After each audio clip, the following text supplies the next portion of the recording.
E exaltamos o nome do nosso Senhor e Salvador. É o Senhor Todo-Poderoso, que deu o comando da minha história, da tua história, da minha vida, da tua vida. Ele é bom, fiel. Amém? Nós estamos num culto, numa noite agradável. Deus é bom. Jesus está na casa. Glorificamos ao Senhor, porque em tudo, em todos os detalhes, em todos os setores, Ele mostra o teu favor atuante em nossas vidas. Amém? Amém. Deus me dera uma palavra ao meu coração que queremos compartilhar no livro de Atos dos Apóstolos. Atos, capítulo 5, Novo Testamento. Louvado seja Deus. Mateus, Marcos, Lucas, João, Atos. O primeiro livro contando a história da igreja primitiva. Louvado seja Deus. Atos dos Apóstolos, capítulo 5. Aos que nos acompanham através da internet, do YouTube, do Facebook, em nome de Cristo Jesus. Pega um exemplar bíblico, se possível. Pode ser aquele baixado no celular, não tem problema. Acompanhe a leitura conosco. Em nome de Jesus, essas palavras têm poder, pode mudar a sua vida. Não é minha palavra, essa palavra é de Deus para a tua vida. Glória a Deus. Ele te conhece, entende, Aleluia. quer fazer parte da sua história, quer mudar o teu contexto, quer mudar o seu futuro. Ele é fiel. Amém? Deus. Amém. Atos capítulo 5, versículo 1 em diante diz: Louvado seja Deus. Mas um certo varão chamado Ananias, com Safira, sua mulher, vendeu uma propriedade e reteve parte do preço, sabendo também a sua mulher, e levando uma parte, a depositou aos pés dos apóstolos. Disse então Pedro: Ananias, por que encheu Satanás o seu coração, para que mentistes ao Espírito Santo e retivestes parte do preço da herdade? Guardando-a, não ficará para ti? E vendida, não estava em teu poder? Por que formastes este desígnio em teu coração? Não mentistes aos homens, mas a Deus. E Ananias, ouvindo estas palavras, caiu e expirou. E um grande temor veio sobre todos os que isto ouviram. E levantando-se os jovens, cobriram o morto e, transportando-o para fora, o sepultaram. E passando um espaço quase de 3 horas, entrou também sua mulher, não sabendo o que havia acontecido. E disse-lhe Pedro: Dize-me, vendestes por tanto aquela herdade? E ela disse: Sim, portanto. Então Pedro lhe disse: Por que é que entre vós vos concertastes para tentar o Espírito do Senhor? Eis aí a porta aos pés dos que sepultaram o seu marido, e também te levarão a ti. E logo caiu aos seus pés e expirou. E entrando os jovens, acharam-na morta e a sepultaram junto ao seu marido. E houve um grande temor em toda a igreja e todos os que ouviram estas coisas. Amém? Amém. Louvado seja Deus. Eita Jesus. Irmão, nós estamos vivendo aqui uma palavra, nós estamos compartilhando uma palavra tão séria. Verdade. Quando nós falamos da palavra de Deus e contextualiza os princípios da igreja primitiva, nós vemos que havia um avivamento, uma atuação de Deus tão poderosa, a unção gloriosa do Espírito de Deus, o próprio Cristo sendo pregado a ressurreição, a força do primeiro amor. Nós sabemos que aquilo estava incendiando os corações.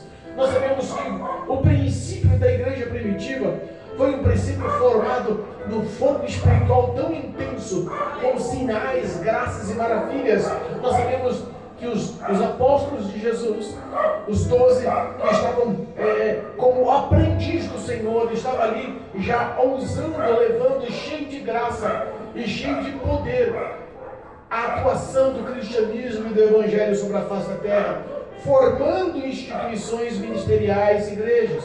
Eita, Jesus. Começa a história, nós lembramos, depois do Pentecoste, depois da descida do Espírito Santo, nós lembramos que Pedro e João levou aquele homem que estava coxo na porta do templo Formosa a cura.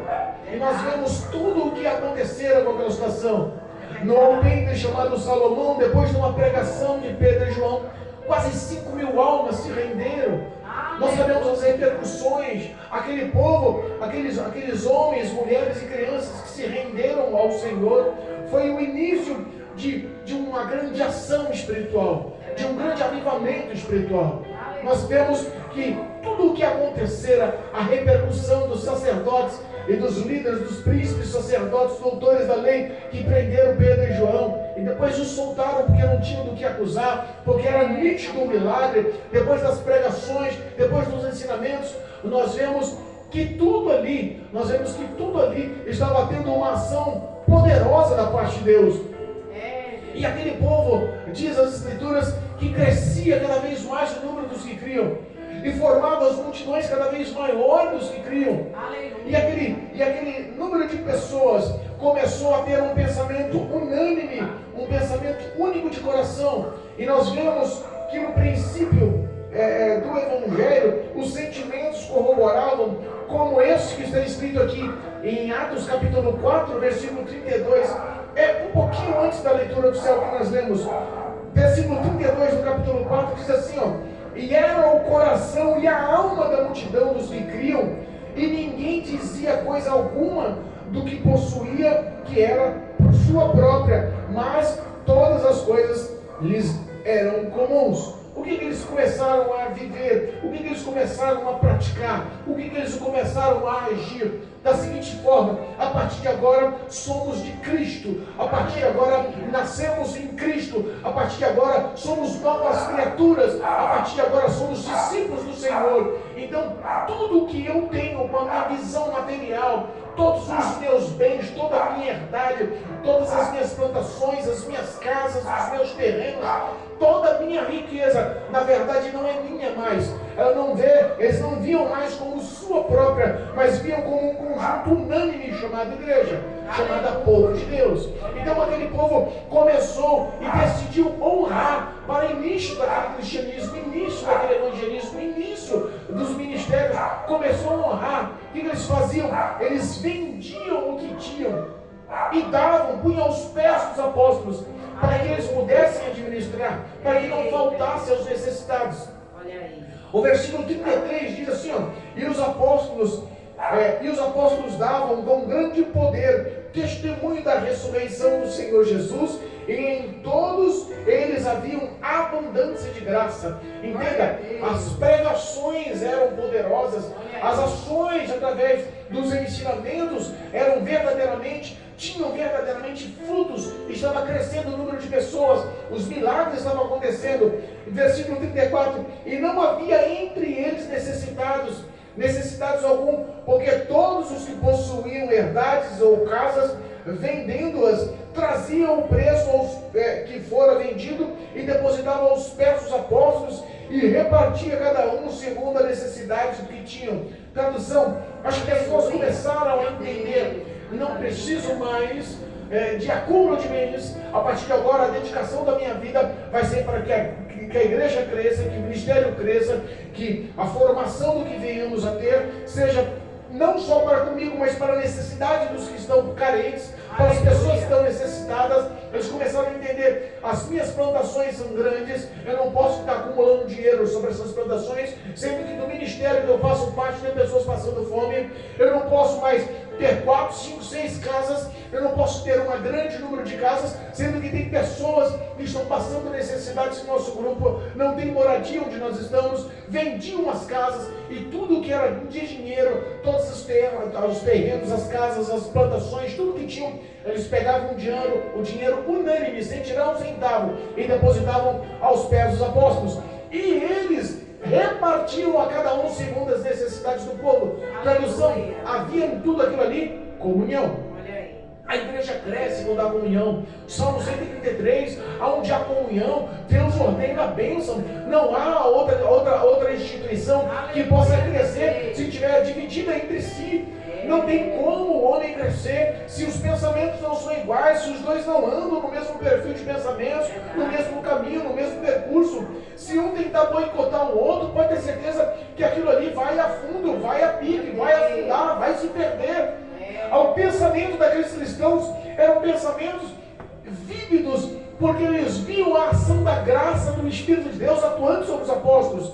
Eles criam pelos milagres, eles criam pelas palavras fervorosas, eles criam porque sentiam a presença do Espírito Santo, eles criam porque verdadeiramente a palavra estava gerando no coração deles mudança. Aleluia. Era tão grande a ação dessa igreja, era tão poderosa a ação dessa igreja. Olha só o que estava acontecendo para você entender. Pessoas de outras cidades, de outras circunvizinhanças, de outros vilarejos, vinham porque queriam ouvir as palavras, vinham porque queriam conhecer mais a Cristo, vinham porque a fama estava crescendo e traziam consigo as pessoas endemoniadas e as pessoas enfermas. Aleluia. Faziam filas de macas, filas de camas, filas de esteiras no meio da rua, para que quando Pedro passasse, a sombra de Pedro, que refletisse sobre os enfermos e sobre os endemoniados, libertasse os endemoniados e curasse os enfermos. Meu Deus. Nem Jesus curou com a sombra. Mas a glória de Deus estava sobre a vida daquele povo. A glória de Deus estava sobre a vida, sobre o coração, sobre as ações, sobre o testemunho daquele povo. Mas entenda, no meio de uma igreja avivada, no meio da igreja temerosa ao Senhor, vívida em fé, no meio de uma igreja unânime que tinha comunhão, amor, compaixão com o outro, no meio de uma igreja que estava crescente, cheia do Espírito Santo, houve o começo da divisão. No meio de todos vivos, havia um que estava morto espiritualmente, ele e a sua esposa. Entenda uma coisa, nós estamos vivendo épocas que dentro das igrejas não há só trigo, há também joio. É bíblico. No meio da igreja não há só pessoas que corroboram para o progresso, para somar, para crescer o evangelho. Dentro das igrejas também tem aqueles invejosos. Também tem aqueles que querem tomar proveito. Também tem os mentirosos. Olha o que aconteceu, entenda o que aconteceu. Um homem por nome José, que foi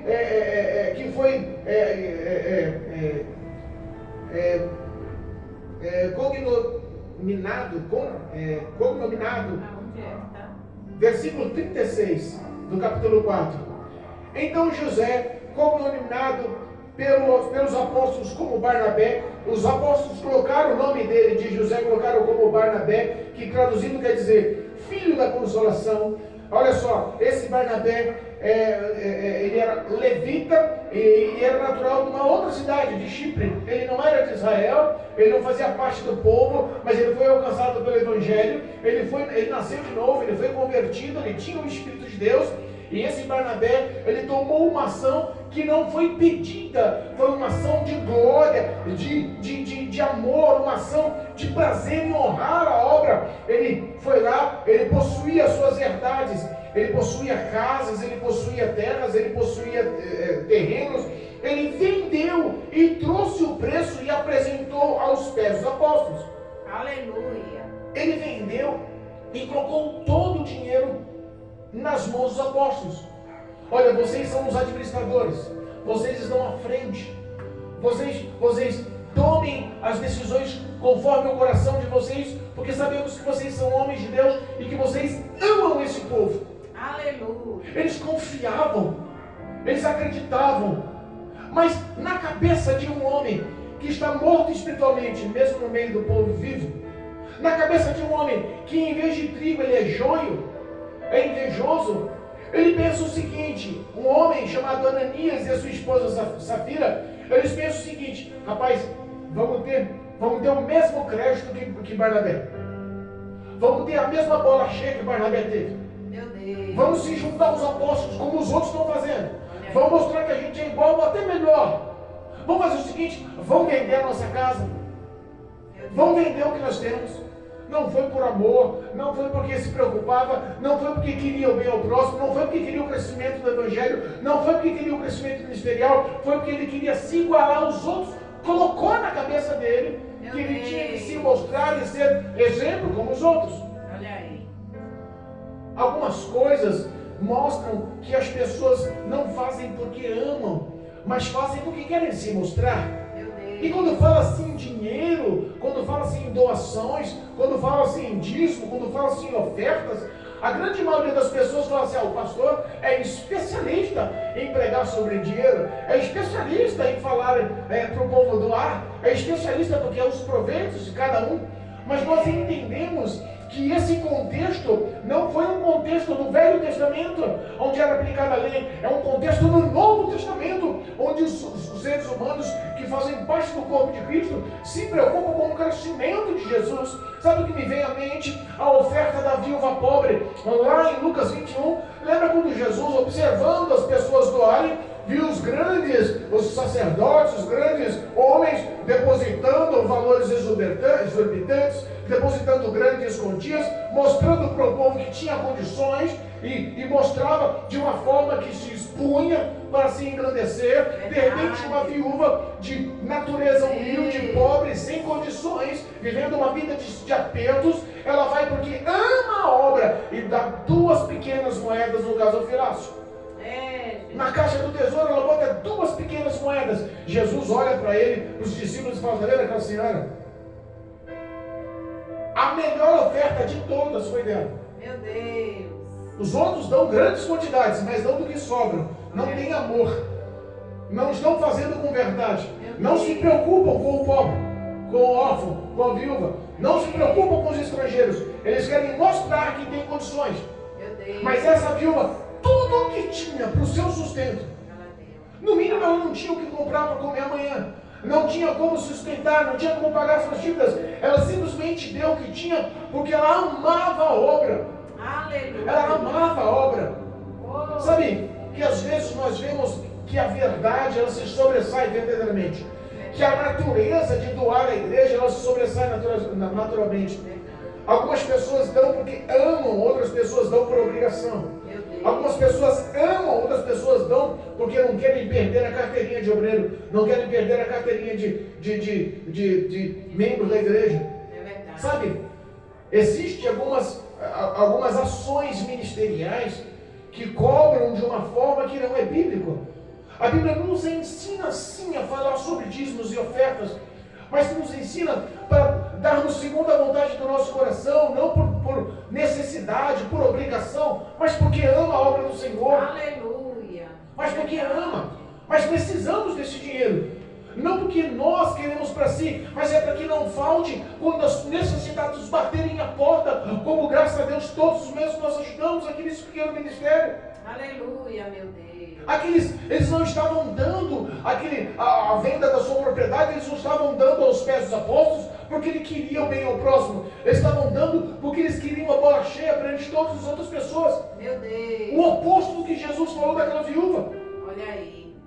Sabe, eu fico pensando, eles combinaram entre si na casa, longe da casa, longe do olhar dos outros, longe de testemunha, longe dos apóstolos, e achando que estava longe de Jesus, achando que estava combinando entre si e o Espírito Santo não estava acompanhando, achando que estava combinando no secreto e que não seria exposto para todos, achando que no oculto falando não chegaria ao ouvido dos demais. Combinaram, vamos vender a casa, mas não vamos dar o valor total não, vamos dar um tanto. A metade fica com a gente, a outra metade a gente doa, eles não precisam saber. Na verdade, eles nem têm conhecimento do que nós estamos vendendo. Olha só, vamos ficar com uma parte e vamos doar a ponto de nós sermos iguais aos outros. Meu Deus. Eu fico pensando quantas vezes Deus pediu obediência em vez de sacrifício. Verdade. Deus não está interessado na nossa oferta, Deus está interessado em nossa vida como testemunho para a oferta. Aleluia, meu Pai. Deus está interessado em nossa vida como testemunho para essa oferta. E não adianta você doar se você não doa de coração. Se doar com o coração apertado por obrigação, não doe. A oferta, o dízimo, a seleção de abençoar a casa do Senhor verdadeiramente tem poder. O diabo faz de tudo para que você não entenda isso. Por que, pastor? Porque a Bíblia nos dá esse aval. Quando nós colocamos o nosso amor na obra do Senhor, toda a abundância que vem dos céus, ela sobrecai em nossas vidas. As bênçãos correm atrás de nós. Aleluia. Aquele que muito semeia, muito colhe. É verdade. Aquele que pouco semeia, pouco colhe. Isso está na Bíblia, pastor? Está na Bíblia.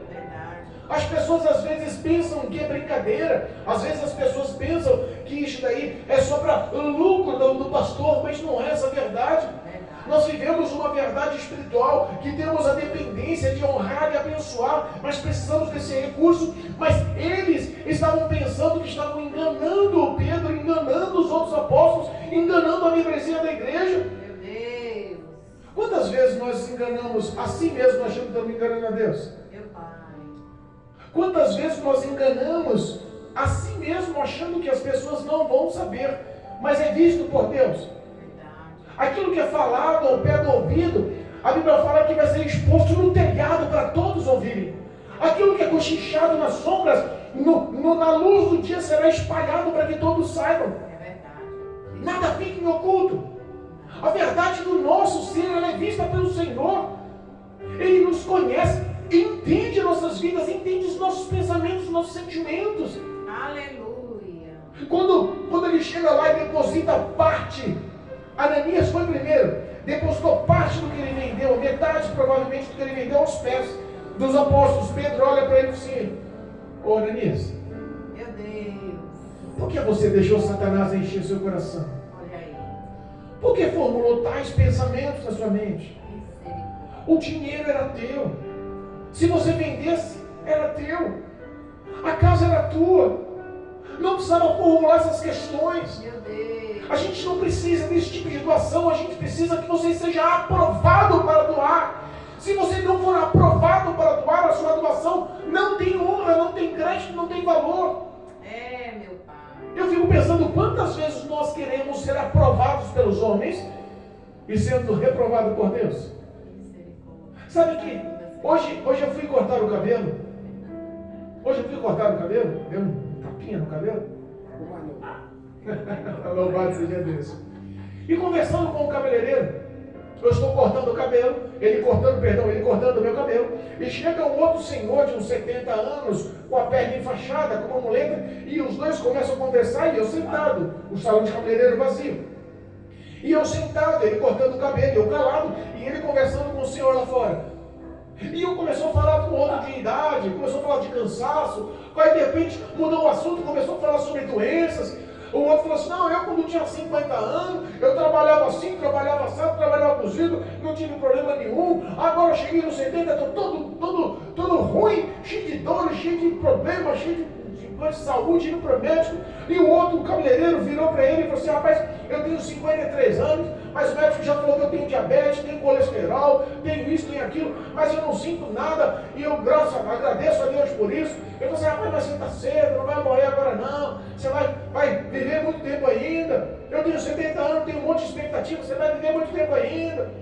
Aí um vira para o outro, passa as menininhas da escola, saindo da escola, um vira para o outro e faz umas piadas, sabe, umas piadas meio que de fornicação, envolvendo os prazeres da carne. E você, rapaz, é isso daí que sobe a pressão arterial do homem. Meu Deus. Essas meninas novas. E eu olhando, eu falei: Jesus, tenha compaixão. E eu calado. Aí daqui a pouco, um olha para mim, o cabeleireiro olha para mim e fala assim: ela não é, pastor, ela não é, irmão. Eu olhei para ele: seu meu amigo, olha, não importa a forma que você vai morrer, e nem quando você vai morrer, o importante é a eternidade. O que vai acontecer depois da morte? Tolo é o homem que ignora a eternidade. Aí ele catou e falou assim: mas aí eu tenho minhas dúvidas, pastor, porque nunca ninguém que morreu voltou para falar, para saber como que é, como deixa de ser. Então isso daí, eu olhei para ele e disse: você tem fé em Deus? Você acredita em Cristo Jesus? Claro que eu acredito. Eu acredito que está no meu coração, me dá força para trabalhar todo dia, Deus mora comigo, Ele é comigo todo tempo, eu tenho saúde, eu tenho minha casa, eu tenho minha moto, eu tenho minha provisão, eu tenho minha renda, eu tenho meu dinheiro, eu pago minhas contas, eu tenho minha família. Eu falei assim para ele: Deus é muito mais do que família, Deus é muito mais do que profissão, é muito mais do que saúde, é muito mais do que dinheiro. Aleluia. Se você acredita em Deus também, você acredita nas suas palavras, que a Bíblia é sagrada. Eu assim, acredito. Falei: pois bem, a Bíblia Sagrada nos mostra muitas coisas referentes à morte e à eternidade. É de Jesus. É assim. Ele catou e ficou assim: mas como assim? Se você disse que ama Deus, não ama? Amo. Pega comigo. Falei: responda para mim, você é pai? E você: sou. Seu filho fala que te ama? Fala. Mas responda para mim, você cuida do seu filho? Cuido. E se o seu filho, que fala que te ama e que você cuida dele, decide não te honrar mais? Olha aí. Filho, não faz isso não, eu faço, eu mando na minha vida. Filho, não anda por esse caminho não, eu mando na minha vida. Filho, não convive com esses amigos não, que são maus amigos. Não, eu convivo com quem eu quiser, eu mando na minha vida. Filho, não consome esse álcool que vai te fazer mal, é o caminho das drogas. Não, eu consumo na hora que eu quiser. Filho, não se envolve com tal mulher, que isso daí é caminho de destruição. Eu faço o que eu quiser da minha vida. Responda para mim, esse filho com rebeldia e com desobediência verdadeiramente prova com os seus valores que te ama? Eita. Aí ele catou e falou assim: não, né? Depois bem, é assim você para com Deus. Meu Deus. Porque Ele cuida de você todos os dias. Você mesmo falou que Ele te dá saúde. Você mesmo falou que Ele te dá uma boa família. Você mesmo falou que Ele te dá uma profissão. Você mesmo falou que você tem renda para pagar suas contas. Eita. Mas responda para mim, quais são as suas ações de obediência através da fé? Olha aí. Então eu fico pensando, ele se calou, refletiu, falou: é mesmo, tem que mudar. Ô glória! Eu fico pensando, quantas vezes nós, cristãos, que convivemos na igreja, como Ananias convivia, como a esposa Safira convivia, que estava no ministério avivado, cheio da graça, do poder de Deus, com palavras vivas, que estava convertendo e transformando a vida de muitos. Quantas vezes nós estamos dentro da igreja e ouvimos a mesma palavra? O pregador, o pastor, o que está à frente, ele ensina a mesma palavra. Uns ouvem e faz efeito, outros ouvem e não dão crédito. Sentimentos que às vezes nós queremos esconder, achando que não há consequências. Pedro olha para Ananias e fala: por que você deixou Satanás encher o teu coração? Meu Deus, é fogo. Você não mentiu para homens, você mentiu para o Espírito de Deus. Olha aí. Entenda, o ato de mentir nos faz servos do pecado. É. Louvado seja Deus. Nos faz servos do pecado. Romanos. Louvado seja Deus. Aleluia. Não, perdão, Romanos não. João. Louvado seja Deus. João capítulo 8. João capítulo 8, versículo 34 diz assim: respondeu-lhe Jesus: em verdade vos digo que todo aquele que comete o pecado é servo do pecado. Meu Deus. E diz mais assim: ora, o servo não fica para sempre. Ora, o servo não fica para sempre em casa. O filho fica para sempre. Repara que quando ele fala sobre quem comete pecado é servo do pecado, ele continua expressando que esse mesmo servo do pecado, ele não fica na casa. Meu Deus. Mas o filho fica. Então, quando nós falamos em sermos servos do pecado, estamos escravizados pelo pecado, começa com pequenos sentimentos. Começa com pequenas coisas que alimentam aquilo que mata a sua fé, que te afasta de Deus. Verdade. João 8,44, na mesma sequência, diz assim: vós tendes por pai o diabo, e quereis satisfazer os desejos de vosso pai. Ele foi homicida desde o princípio, e não se firmou a verdade, porque não há verdade nele. quando ele profere mentiras, fala de si próprio, porque é mentiroso e pai da mentira. Meu Deus. Mas, pastor, será que tem isso na igreja hoje? Pessoas que estão mentindo na igreja hoje? Pessoas que estão falando sobre Jesus, mas não estão vivendo igual a Jesus. Pessoas que estão tentando enganar, mostrando-se uma coisa que não vive. Meu Deus. Quando aquele homem decide mentir, ele é desmascarado por alguém que não conhecia a vida dele. Pedro não estava com ele quando vendeu, os apóstolos não estavam com ele quando vendeu, não houve testemunha. Eles combinaram, ele e a esposa.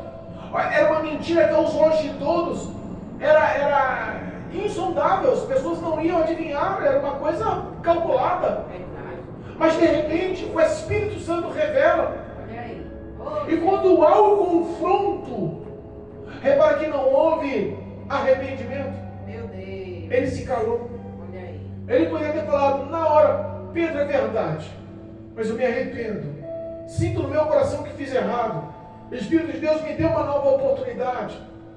O mesmo Espírito de Deus, que aos olhos de muito é amor, que é só amor, que existe a ação da super, da hiper, da mega graça, que tudo pode. O mesmo Espírito de Deus matou Ananias. Eita, Jesus. O mesmo Espírito que estava ali agindo em favor, curando, levando libertação, levando salvação pela palavra, viu um mentiroso, um invejoso e matou-o. Eita, Jesus, é forte. O engraçado, entenda, que os jovens que estavam ali ao redor viram ele morto, cobriram o corpo, tiraram para fora do templo, foram lá, cavaram, sepultaram, enterraram e voltaram para lá. Passa quase 3 horas. Entra Safira, mulher de Ananias. Meu Deus. A pergunta foi a mesma. Olha aí. Às vezes Deus te dá um tempo para arrependimento.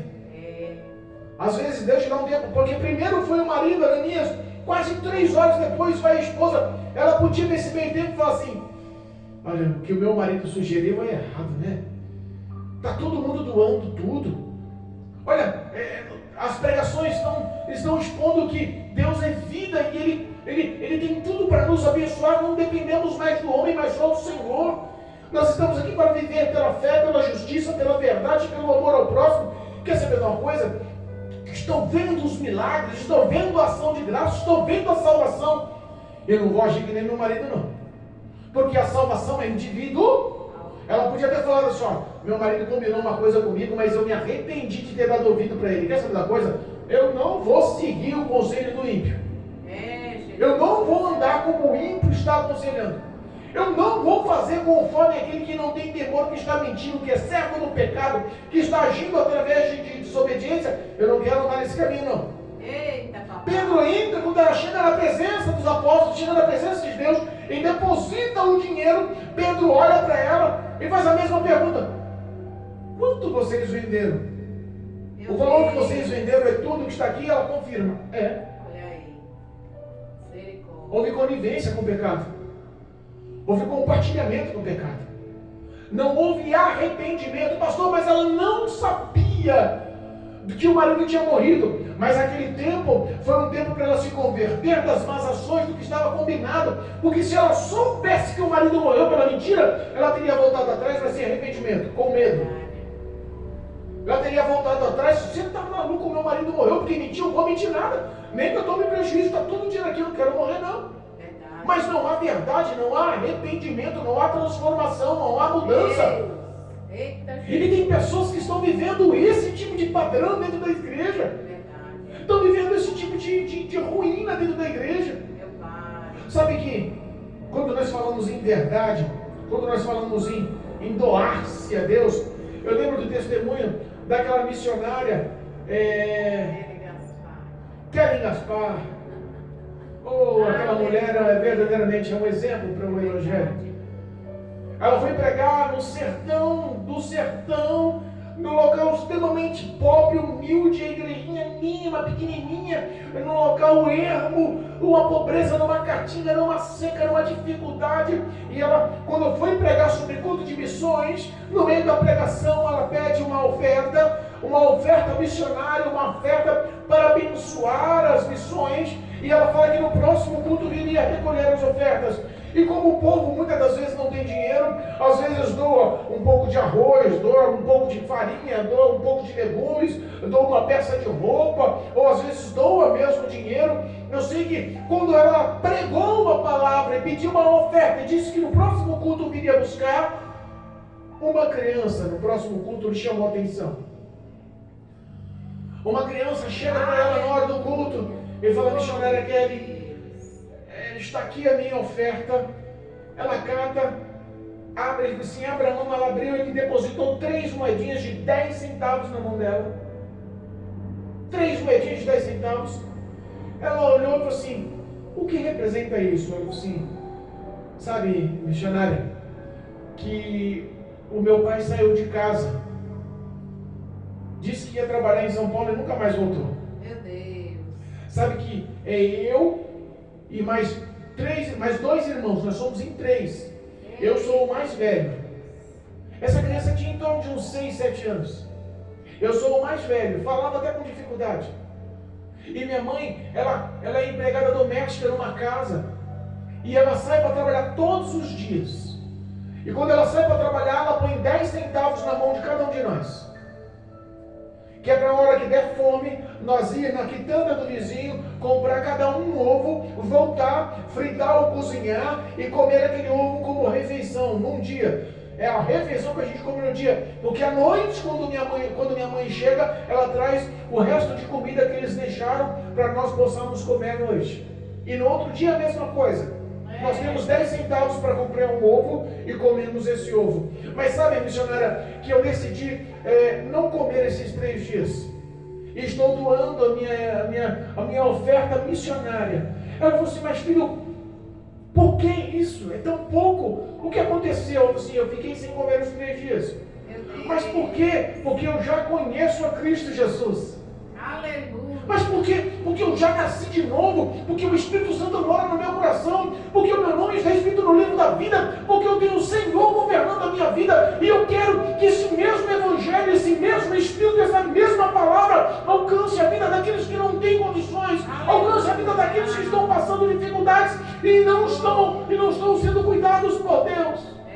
Papaizinho. Ela falou que foi a maior e a mais poderosa oferta que ela recebeu, 3 moedinhas de 10 centavos. Olha aí, Jesus. E antes de terminar o culto, Deus encheu a vida dela. E ela chegou naquela criança e profetizou sobre a vida daquela criança. E falou que a partir daquele momento Deus ia cuidar dele, ia cuidar dos irmãos, ia cuidar da mãe, e que nunca mais eles sentiriam falta de nada. Que Deus ia prosperar e o nome dele ia ser grande dentro daquela cidade. E que ele emprestaria e doaria a muitos conforme o coração dele, conforme ele desejasse. Aleluia. Passou-se os anos, passou-se o tempo. O pai que estava em São Paulo volta para casa. Olha aí. As situações começam a mudar, o dinheiro surgiu. Aquela criança cresceu, se formou, estudou, arrumou um grande diploma, voltou para a cidade. E empreendeu-se na política e formou uma empresa, e hoje é um homem extremamente bem sucedido e abençoa e honra a vida de muitos. Aleluia. Tudo pela ação do amor ao Evangelho, em doar 3 moedinhas de 10 centavos. Verdade. Amor à obra. Glória a Deus. Não é o que você doa, mas é como você doa. Deus não precisa da tua aprovação pelo valor, Deus precisa aprovar você para receber o valor. Aleluia. Caim e Abel é uma prova concreta.